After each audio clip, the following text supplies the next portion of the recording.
Monsieur Alain de Benoît, vous êtes écrivain et journaliste français. Je vous remercie infiniment d'avoir eu la gentillesse d'accorder cet entretien à la radio francophone iranienne. Monsieur de Benoît, en qualité de spécialiste des questions internationales, comment expliquez-vous ces menaces d'attaque contre la Syrie à Washington, à Paris, à Londres, à Berlin et dans certains autres capitales occidentales également, arabes de la région? On parle en fait d'une intervention militaire contre la Syrie. Oui, on fait plus que d'en parler comme d'une hypothèse, puisque maintenant on en est à annoncer que dans quelques jours, sinon dans quelques heures, des frappes de missiles des certaines puissances occidentales s'abattront sur ce malheureux pays qu'est la Syrie. Ce qui est tout à fait frappant dans cette affaire, c'est que c'est l'aboutissement logique de l'escalade qui résulte du soutien apporté par les puissances occidentales à la rébellion syrienne. Et ce que j'observe, c'est que le prétexte qui est utilisé, à savoir l'usage d'armes chimiques par le régime de Bachar el-Assad, cette utilisation n'est pas du tout prouvée à l'heure où je parle. Il y a eu déjà des précédents d'emploi d'armes chimiques en Syrie qui étaient le fait des troupes rebelles.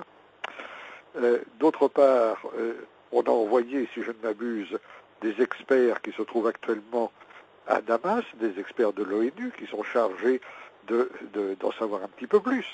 Or, on n'a même pas attendu que ces experts déposent des conclusions pour annoncer que de toute manière, on s'en passera et que de toute manière, l'attaque va être lancée. Donc l'intention de lancer une guerre d'agression contre la Syrie me paraît tout à fait établie. Alors dans les capitales que vous citiez tout à l'heure, vous citiez également Berlin. À ma connaissance, les Allemands sont plutôt réservés par rapport aux Français et aux Anglais qui se comportent en fidèles vassaux de la puissance américaine. L'Arabie saoudite, la Turquie, en revanche, sont partie prenante. Mais vous remarquerez qu'en Europe, les Allemands, les Italiens, les Espagnols, les Belges, les Hollandais sont plutôt sur la réserve. Les opinions publiques, par ailleurs, sont tout à fait hostiles à cette opération militaire et les experts sont conscients que non seulement une telle attaque ne réglera pas le problème, mais au contraire, elle va embraser toute la région, d'autant plus qu'il faut compter, d'une part, avec la réaction de la Syrie, et d'autre part aussi avec les pays qui la soutiennent, au premier chef la Russie et secondairement la Chine. Alors, peut-on dire qu'ils ont inventé en fait un prétexte pour aller en guerre, partir en guerre contre ce pays? Il y a eu tout, vous savez, les Américains ont l'habitude d'utiliser des prétextes. En Irak, c'était les armes de destruction massive dont on sait maintenant qu'elles n'ont jamais existé.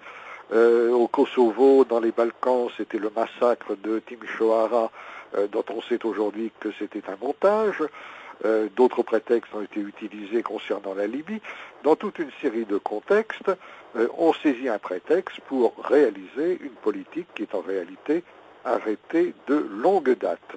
Et cela, je crois, la plupart des experts le savent parfaitement, et je le répète, les opinions publiques sont très réticentes dans cette opération qui, économiquement, sera évidemment très coûteuse, et d'autre part, mobilisera des forces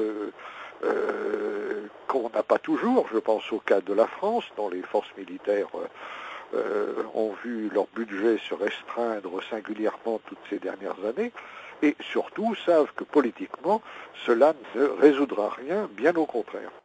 Monsieur de Benoît, comment peut-on expliquer en fait cette prise de position du ministre français des Affaires étrangères, monsieur Laurent Fabius, qui dit que l'opération militaire en Syrie, c'est une obligation morale? Oui,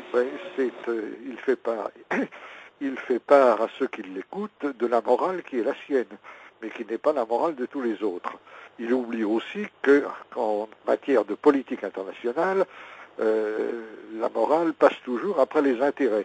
Les États-Unis sont très doués pour présenter comme des objectifs moraux des politiques qui, en réalité, servent profondément leurs intérêts, leur intérêt principal qu'ils poursuivent depuis des années étant de balkaniser le Proche-Orient, de faire tomber les régimes forts, d'instaurer un état de chaos, de guerre civile larvée permanente qui leur permettent ensuite de manœuvrer à leur guise des gouvernements plus ou moins fantoches dont ils espèrent la fidélité et la complicité. La prise de position française est évidemment un véritable désastre.